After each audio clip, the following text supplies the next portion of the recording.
kami ng kape. Gamit sa machine. Ayan guys, madami siya kasi magkasi ng kape. So ngayon, ay, hindi po pala. Sabi ka naman ako ay, nandyan.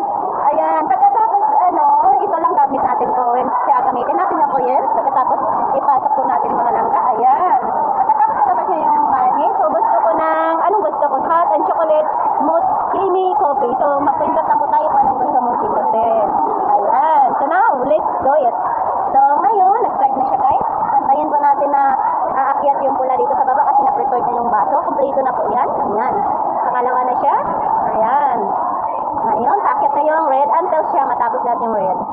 And ganun po ka dati pag timpla ng hot coffee. Ayan, may ingay na siya.